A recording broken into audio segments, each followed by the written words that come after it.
The gun didn't scare her. The blood pooling beneath his body didn't either. What terrified Becky Williams to her core was the way Kang Min-ho looked at her through fading consciousness, like she was salvation itself, like he'd been searching for her his entire life and found her only now, in his final moments, when a stranger's bullet had torn through his chest and left him dying on the marble floor of his own penthouse while she clutched towels to his wound with trembling hands, and something impossible, something she'd never felt before, cracked open inside her heart. Please like, share, and subscribe. 3 hours earlier, Becky had been scrubbing toilets in the executive wing of the Kong Tower, invisible as always. Just another black woman in a maid's uniform moving through spaces where people like her only existed to serve. She'd taken the job 6 months ago when her mother's medical bills started drowning them both, when her college dreams evaporated into nothing but memories and minimum wage became survival. The agency promised good money for discretion, for cleaning penthouses that belonged to men whose names appeared in newspapers under words like empire and untouchable and dangerous. She never expected to meet any of them, never expected to matter. The penthouse on the 68th floor belonged to Kang Min-ho, though she only knew him as a name on her assignment sheet and a face she'd glimpsed once in the elevator, sharp-featured and devastatingly handsome in a way that made her look away immediately because men like him didn't see women like her as anything but invisible. The agency's instructions were clear.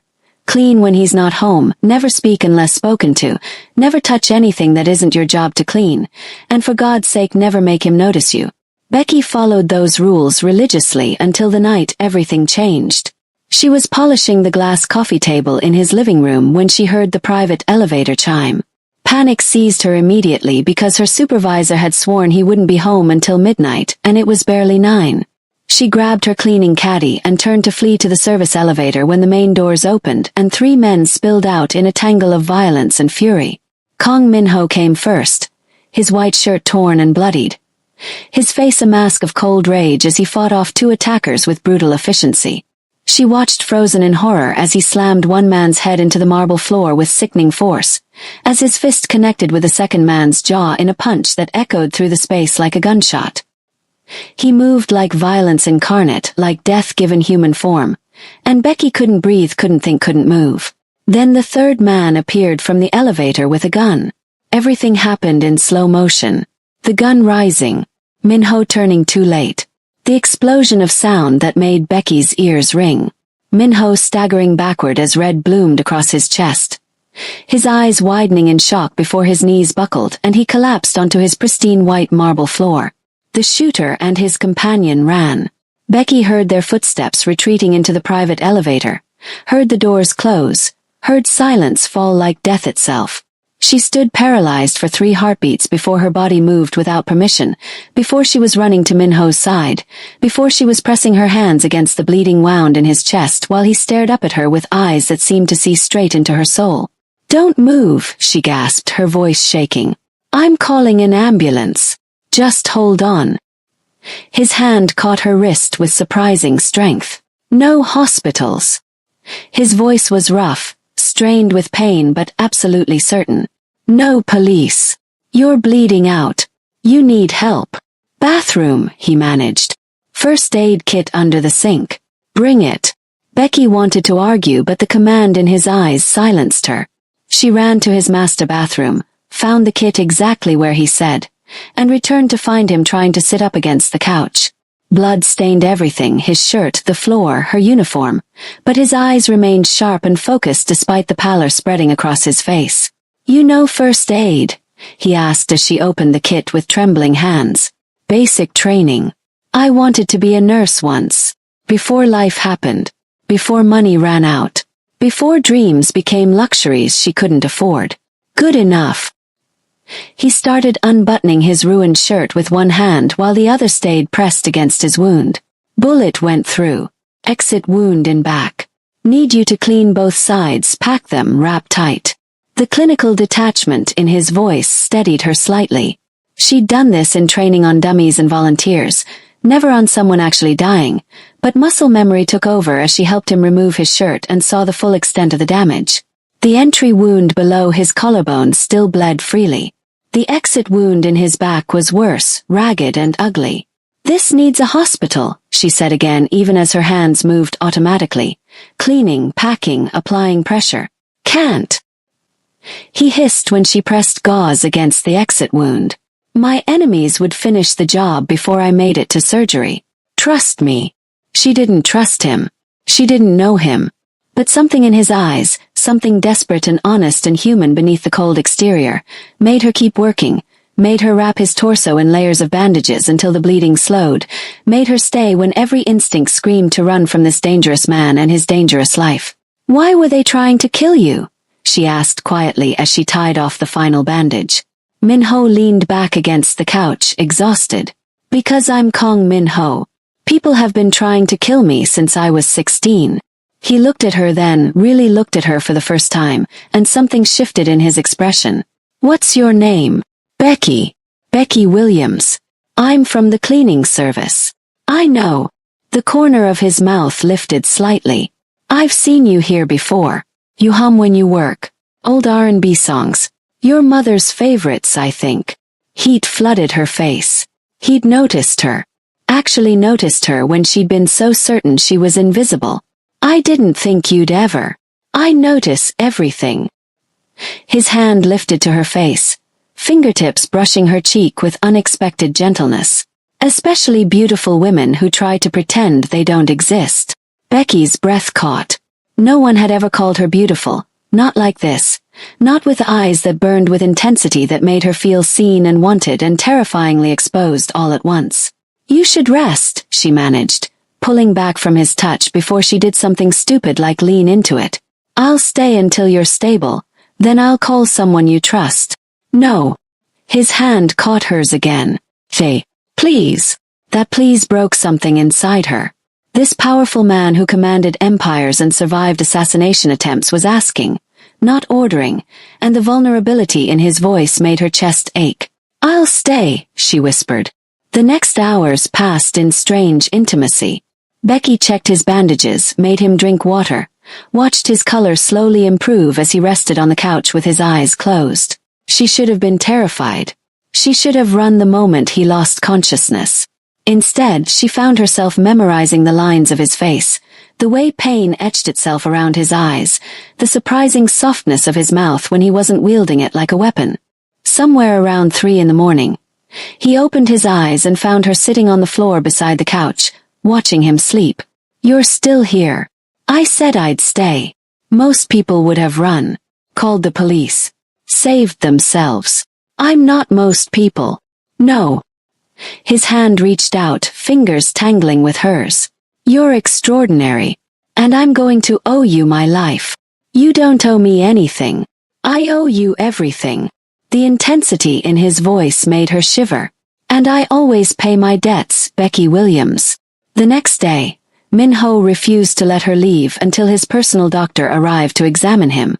The doctor, an elegant Korean woman named Dr. Han, looked at Becky's amateur field medicine with professional approval before redressing the wounds properly and declaring that Min-ho had been absurdly lucky the bullet missed everything vital. "You should be dead," Dr. Han told him bluntly. "Someone was watching over you." Min-ho's eyes found Becky's across the room. Someone was. After Dr. Han left with strict instructions about rest and antibiotics, Min-ho insisted on talking despite Becky's protests that he needed sleep. He sat up against the pillows she'd arranged on his bed, shirtless with fresh bandages wrapped around his torso, looking simultaneously vulnerable and dangerous in ways that made her mouth go dry. "I need to ask you something important," he said. "And I need you to think carefully before answering." Becky sat in the chair beside his bed, hands folded in her lap to hide their trembling. "Okay. What you saw last night, what you did for me, makes you a liability. My enemies will eventually learn that someone was here, that someone helped me. They'll come looking for witnesses." Her heart lurched. "Are you saying I'm in danger?" "I'm saying you could be. Unless..." He paused, seeming to choose his words carefully. "Unless you let me protect you." "Protect me how?" "Work for me. Not as a maid. As my personal assistant, companion, whatever title makes you comfortable. Live here in the penthouse where my security can watch over you. Let me ensure your safety while also keeping you close enough that I know you're alive." The offer should have sounded insane. It did sound insane. But Becky heard the unspoken truth beneath his words. He didn't want to let her go. Last night had changed something between them, had created a connection neither of them could explain or deny. "What about my mother?" she asked. "She needs me. I can't just disappear." "Your mother has stage 3 kidney disease and mounting medical debt from dialysis treatments." Minho's expression softened at her shock. "I looked into you this morning. Let me help. I'll cover all her medical expenses, arrange for the best nephrologist in Los Angeles, ensure she has everything she needs." Tears burned Becky's eyes. "Why would you do that?" "Because you saved my life. 'Cause I want you safe. Because—" He stopped, jaw tightening as if holding back words too dangerous to speak. "Because I'm asking you to trust me." She should have said no. Should have run from this dangerous man and his dangerous world and his dangerous offer that sounded too good to be true. But Becky thought about her mother's medical bills, about the crushing weight of debt that grew heavier every day, about the way Minho looked at her like she mattered, like she was precious, like she was worth protecting. "Okay," she whispered. "I'll stay." Something fierce and possessive flashed through Minho's eyes. "You won't regret this. I promise you won't regret this." But Becky was already wondering if she just made a deal with the devil himself, and whether the way her heart raced when he looked at her meant she was already too far gone to care. 1 week later, Becky's life had transformed so completely she sometimes wondered if she dreamed her old existence. Minho's team had moved her mother into a luxury assisted living facility with 24-hour medical care and the best nephrologists money could buy. They'd packed up her tiny apartment and relocated her belongings to a guest suite in the penthouse that was larger than her entire previous home. They'd provided her with a wardrobe of expensive clothes that actually fit her curves instead of hiding them, had given her access to Minho's car service and security team, had essentially wrapped her in layers of protection and luxury she'd never imagined. And through it all, Minho watched her with eyes that burned with intensity that made her skin feel too tight and her breath come too fast. He was recovering well, growing stronger each day, though Dr. Han had forbidden him from returning to his office for 2 more weeks.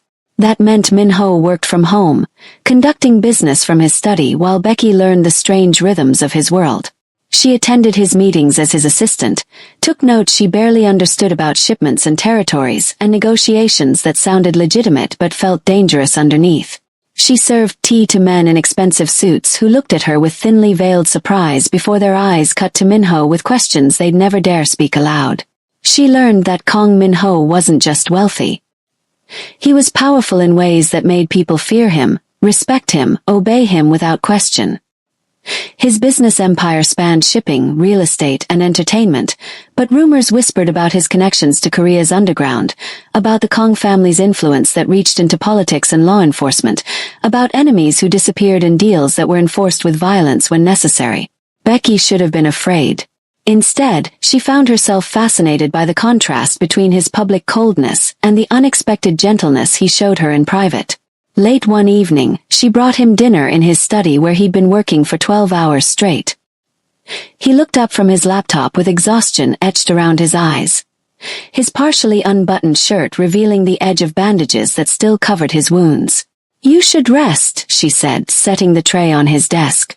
"Dr. Han said not to overdo it. Dr. Han worries too much."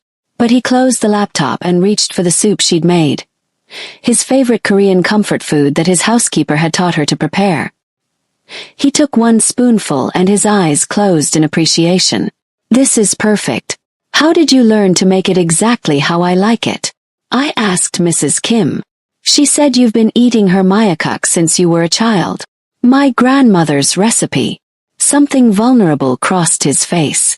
"She passed away 5 years ago. I haven't tasted it like this since." Becky's heart squeezed. She'd learned that Minho had lost most of his family to violence and betrayal, that he'd built his empire on the ashes of tragedy, that beneath his cold exterior lived a man who'd learned to survive by never showing weakness. Seeing that grief surface, seeing him allow her to witness it, felt like being handed something precious and fragile. "I'm sorry," she said softly. "About your grandmother. About everything you've lost." Minho set down the spoon and looked at her with intensity that stole her breath. "Don't apologize. You're giving me something back. Something I thought was gone forever. Soup. Comfort. Is.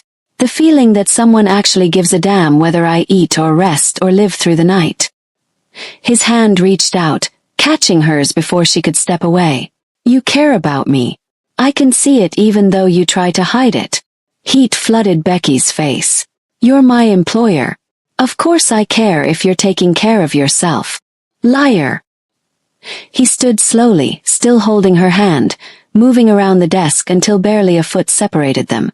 You care about me the same way I care about you. Obsessively. Possessively. In ways that have nothing to do with employment. Her heart hammered against her ribs. Minho. Tell me I'm wrong. Tell me you don't think about me constantly.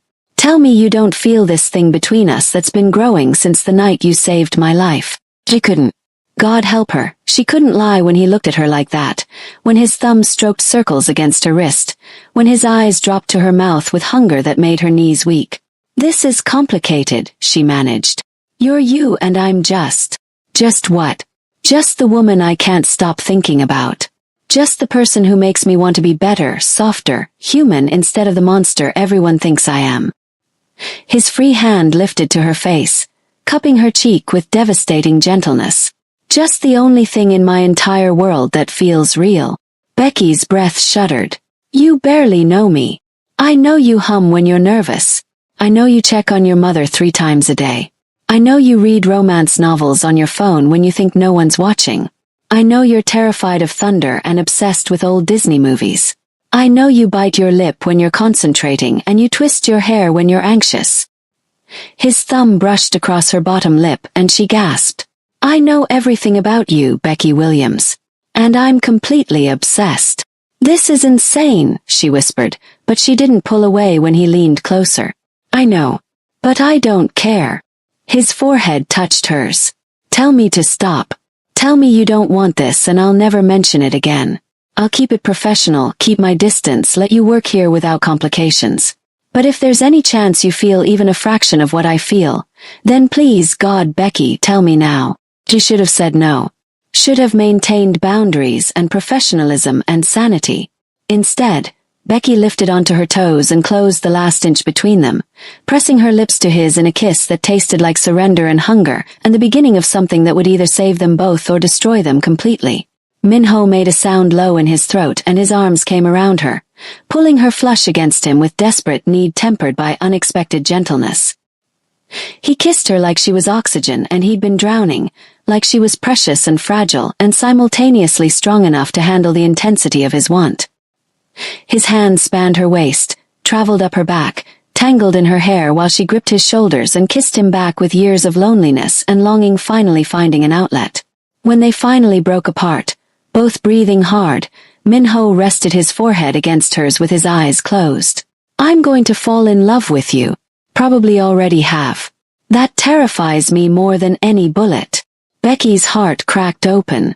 Why does it terrify you? Because everyone I've ever loved ends up dead. And I can't lose you, Becky. I won't survive losing you. She pulled back enough to meet his eyes, to let him see the truth in hers. Then don't lose me. Keep me safe the way you promised. Let me stay. Always. He kissed her again, softer this time but no less intense. You're mine now. Mine to protect, mine to care for, mine to love whether you're ready for that or not. The possessiveness in his voice should have frightened her. Instead, it made her feel cherished, wanted, like she finally mattered to someone in ways that went beyond survival. She kissed him again and felt the last of her resistance crumble into nothing. The following morning, Becky woke in her own bed with her lips still tingling from Minho's kisses and her mind spinning with the reality of what had happened between them. She'd kissed her employer, the dangerous man who'd somehow become the center of her entire world in barely 2 weeks. And instead of regret, she felt only the desperate need to see him again. She found him in the kitchen making coffee, dressed casually in dark jeans and a soft sweater that made him look younger, almost vulnerable. The bandages were gone now, replaced by healing scars that marked his skin with evidence of how close she'd come to losing him before she ever really had him. Good morning, he said, and the warmth in his voice made her chest tight. I made your coffee the way you like it. Too much cream, obscene amount of sugar. Becky accepted the mug with a shy smile. You noticed. I notice everything about you. He moved closer until she could feel his warmth, until his scent wrapped around her like an embrace. Sleep well. I dreamed about you. Good dreams or terrifying ones. Both. She met his eyes. What are we doing, Minho? What is this between us? He set down his coffee and took her face between his hands with heartbreaking gentleness. This is me falling completely in love with you. This is me wanting you in every way possible. This is me offering you everything I have, everything I am, if you'll take it. He kissed her forehead, her cheeks, the corner of her mouth. What do you want it to be? I want it to be real. Not just, she struggled for words. Not just you feeling grateful because I helped you. Not just proximity or convenience or... Stop. His thumb covered her lips. You think I'm grateful. I'm obsessed. You think this is convenient. You've completely destroyed my peace. You think this is proximity. He laughed roughly. Becky, I've had beautiful women throw themselves at me my entire life, and I've never felt anything close to this. You're not convenient or easy or simple. You're everything complicated and terrifying and absolutely essential. And I'm so far gone for you that I don't remember what life felt like before you. Tears burned her eyes. I'm falling for you too. So fast it scares me. Then fall. I'll catch you. I promise I'll always catch you. When he kissed her this time, Becky let herself fall completely. The next few days passed in a haze of stolen moments and growing intimacy. Minho continued working from home, recovering his strength while conducting business that Becky was beginning to understand was far more dangerous than he let on. She sat in on video calls where men spoke in careful code about shipments and territories and problems that needed handling. She watched Minho command respect and fear with nothing but his voice and the cold intelligence in his eyes. She learned that he was ruthless in business, unforgiving to enemies, but unexpectedly generous to those he considered under his protection. And she learned that his protection now extended to her in ways that went far beyond physical safety. One afternoon, she returned from visiting her mother to find Minho in his study with a thunderous expression. His phone pressed to his ear while he spoke in rapid, furious Korean.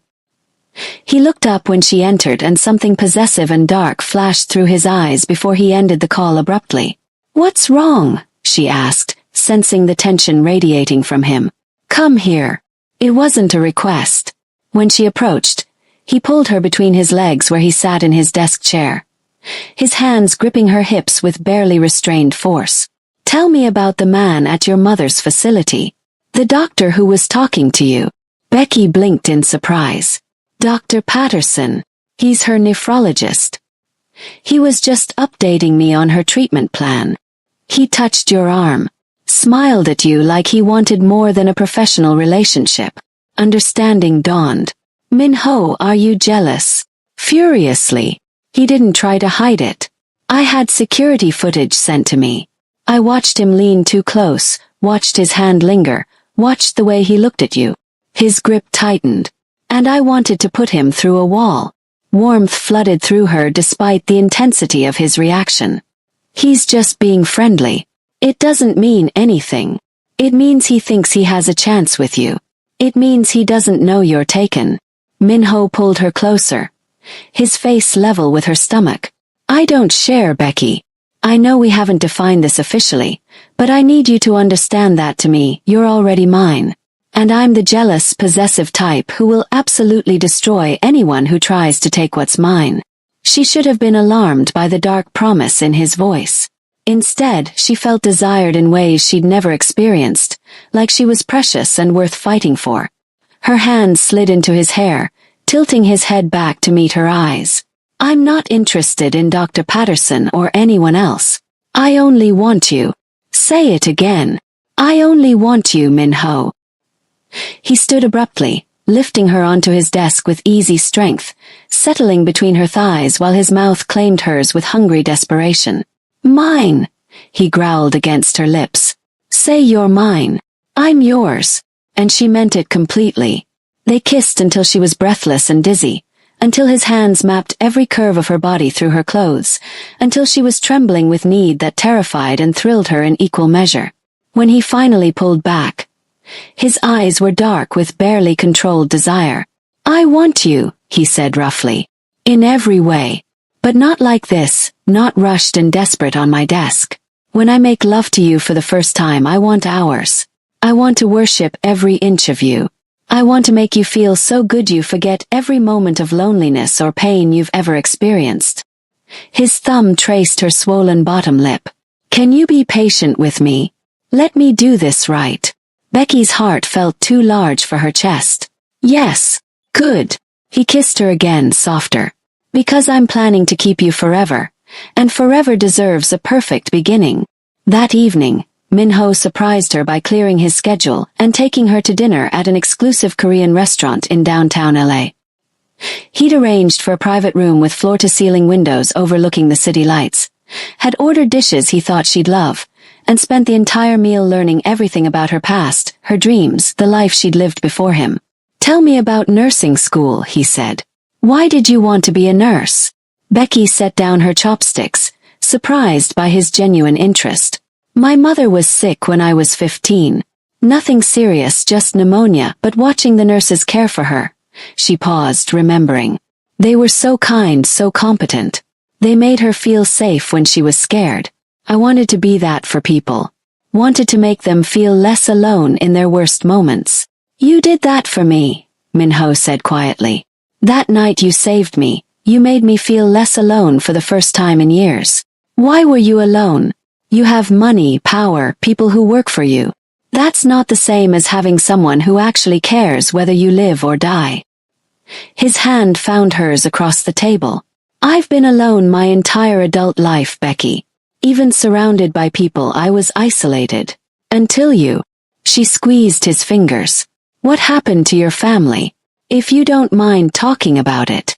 Minho was quiet for a long moment, his thumb stroking her knuckles. My parents were murdered when I was 16. Rival organization. They came to our home, killed my father first, made my mother and me watch. Then they. His jaw tightened. My mother begged them to spare me. Offered them everything. They killed her anyway and left me alive as a message to my father's allies. Oh my God, Minho. Tears filled Becky's eyes. My uncle took over the organization, raised me, taught me everything about this world. My grandmother was the only softness I had left, and she died 5 years ago of a heart attack. He met her eyes. So yes, I've been alone for a very long time. And yes, I'm terrified of caring about you this much because everyone I love dies violently. But I can't stop myself. You've already become necessary to me. Becky stood and moved to his side of the table, wrapping her arms around him from behind while he sat motionless, absorbing her comfort like a man starved for affection. I'm not going anywhere, she whispered against his ear. I'm right here and I'm staying. His hands covered hers where they rested against his chest. Promise me. I promise. They stayed like that for long minutes, wrapped in each other while the city lights glittered around them like fallen stars. Later that night, back in the penthouse, Minho walked Becky to her bedroom door with obvious reluctance. She didn't want to let him go, didn't want to sleep alone when every nerve in her body screamed for his touch. Stay with me, she said before she could think better of it. Just stay. I don't want to be alone tonight. Minho's eyes darkened. Becky, please, just hold me. He hesitated only a moment before following her inside, closing the door behind them with careful deliberation. They moved together in the dim light filtering through her windows, removing shoes and unnecessary clothing until they stood in their basics. Two people stripped down to vulnerability and trust. When they climbed into her bed, Minho pulled her against his chest with her back to his front, wrapping around her like a shield. This is dangerous, he murmured against her hair. Being this close to you, feeling your body against mine. I trust you. You shouldn't. I want you so badly I can barely breathe. Becky turned in his arms until they were face to face, their bodies aligned in ways that made her pulse race. Then want me. I want you too. Not yet. Not until. He stopped, jaw clenching. Until what? Until I can offer you more than just this. More than just me and my dangerous life. Until I can give you the safety and security and future you deserve. His hand cupped her face. You deserve everything, Becky. Let me give it to you properly. She kissed him then, soft and slow, pouring all her feelings into the press of lips and tangle of breath. They kissed for what felt like hours, hands exploring over clothes, bodies moving together in rhythm that built heat and need but never crossed into more. And when they finally fell asleep wrapped in each other, Becky felt safer than she'd ever felt in her entire life. She didn't know that safety was an illusion, or that Minho's enemies were already moving against them both. 3 days later, everything shattered. Becky was shopping for groceries with Minho's security team following at a discreet distance when a black van pulled up beside her in the parking lot. The door slid open and 2 men grabbed her before she could scream, yanking her inside while her groceries scattered across the pavement and her security detail shouted and ran forward too late. The van door slammed shut and they were moving, speeding through a traffic while Becky fought against the hands holding her down. One of the men pressed a cloth over her nose and mouth and the world went fuzzy, then dark. She woke in a warehouse tied to a chair, her head pounding and her heart racing with terror. The space was cold, concrete, empty except for her and 3 men who watched her with calculating eyes. "Miss Williams," one of them said in accented English. "Welcome. I apologize for the rough introduction, but your boyfriend has made things very difficult for us." "I don't know what you're talking about," she managed through her dry throat. "I don't have a boyfriend. Please don't insult our intelligence. You live in Kong Minho's penthouse, appear at his side constantly, and our sources confirm you're sleeping in his bed." The man smiled coldly. "You're his weakness. And weaknesses are useful leverage." Horror washed over her. "He won't negotiate with you. He doesn't care about me enough to." "Liar. We've been watching him watch you. The man is obsessed." He pulled out a phone and made a call, putting it on speaker. Minho answered on the first ring, his voice tight with barely controlled fury. "Where is she?"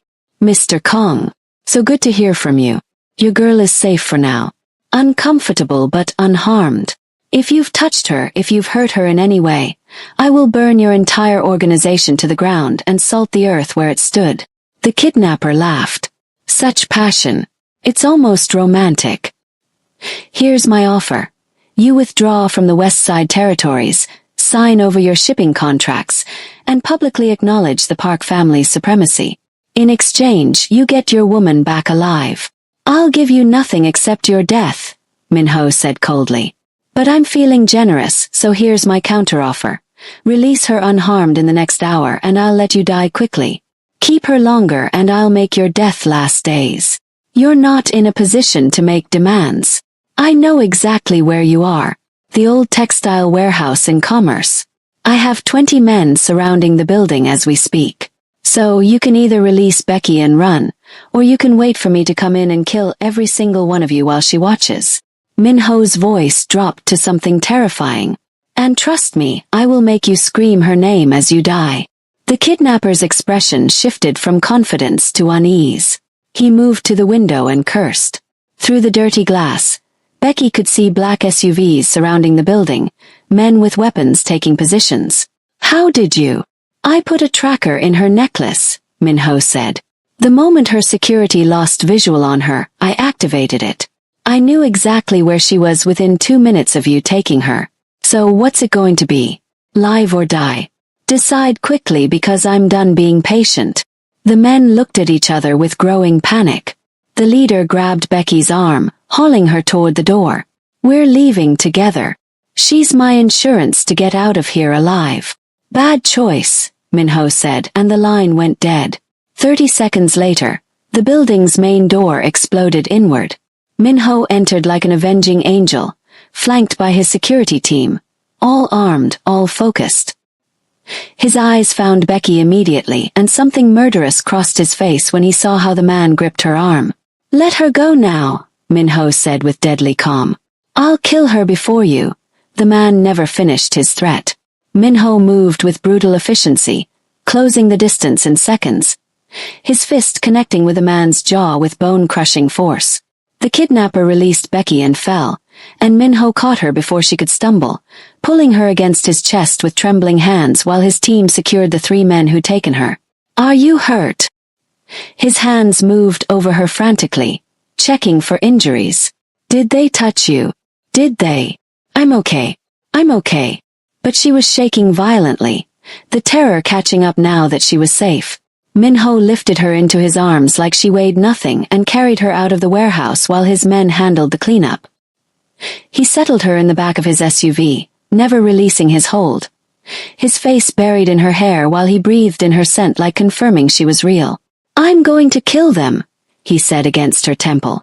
Slowly, painfully, for taking you, for scaring you. Minho, don't ask me not to. They touched you, took you, terrified you. They die for that. All of them. His arms tightened. No one threatens what's mine and lives. No one. The possessive fury in his voice should have frightened her. Instead, Becky felt cherished, protected, like she mattered more than anything else in his dangerous world. She burrowed closer and let him hold her while his driver took them home. Back in the penthouse, Minho refused to let her out of his sight. He carried her to his bedroom, not hers, and set her carefully on his bed before kneeling in front of her to remove her shoes with gentle hands.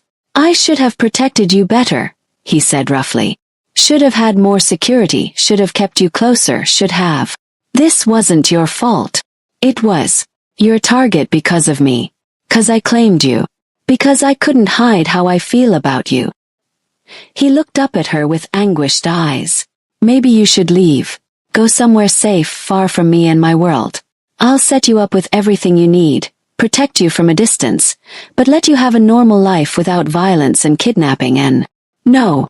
Becky slid off the bed to kneel in front of him, taking his face in her hands. I'm not leaving you. I'm not running. I'm staying right here. Becky, I love you.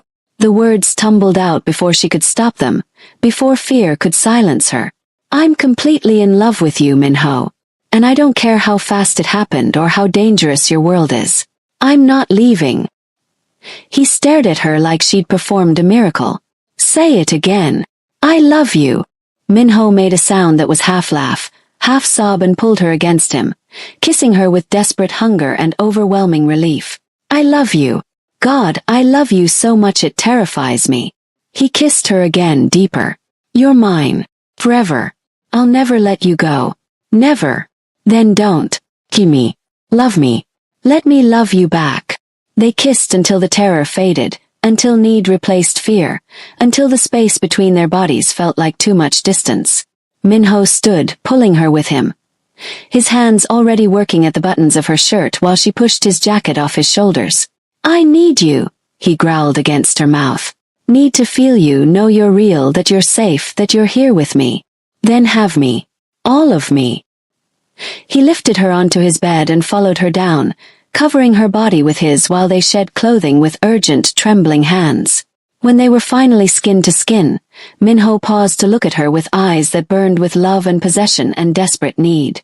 You're so beautiful, he whispered, his hand spanning her waist, sliding up to cup her breast with reverent gentleness. Perfect. Mine. Yours, she agreed breathlessly. What happened next was a blur of sensation and emotion, of whispered promises and gasped declarations, of two people coming together with the urgency of those who'd almost lost each other. Minho loved her with his whole body, worshipping every curve, every sensitive place, making her feel cherished and desired in ways she'd never imagined. And when they finally joined, when he filled her completely while her name fell from his lips like a prayer, Becky felt something shift inside her soul, felt herself become his as completely as he'd become hers. Afterward, they lay tangled together, hearts still racing, skin still flushed. Minho held her like she might disappear if he loosened his grip, his face buried against her neck while he breathed her in. I'm going to marry you, he said against her skin. Soon. Soon as possible. I want you legally mine, protected by my name, bound to me in every way that matters. Becky's heart swelled. Is that a proposal? He lifted his head to meet her eyes. It's a promise. Wow. A declaration of my intentions. His hand cupped her face. But yes, Becky Williams, I'm asking you to marry me, to take my name, share my life, let me love you for the rest of our lives. Say yes. She should have asked for time to think. Should have questioned the speed of everything. Instead, she smiled through happy tears and said, Yes. 1,000 times yes. Minho kissed her with joy that made her chest ache, and Becky knew she'd made the right choice. The next 6 months transformed her life completely. Minho did exactly what he'd promised, marrying her in a beautiful ceremony attended by his organization's leadership and her mother, who cried through the entire event. He legitimized her position in his world, made it clear that his wife was under his absolute protection, and slowly began transitioning away from his more dangerous operations toward legitimate business ventures. He never completely left his empire, never could given his responsibilities, but he found ways to shield Becky from the worst of it while keeping her close. They fell into rhythms of domesticity that surprised them both. Morning coffee together before he left for the office. Evening dinners where they talked about their days. Nights wrapped in each other where passion never faded but deepened into something comfortable and constant. Minho proved to be an attentive husband, showering her with gifts and affection, supporting her decision to finally return to nursing school now that her mother's medical expenses were covered. He was possessive and jealous and overprotective, but he was also gentle and loving and devoted in ways that made her feel like the luckiest woman alive.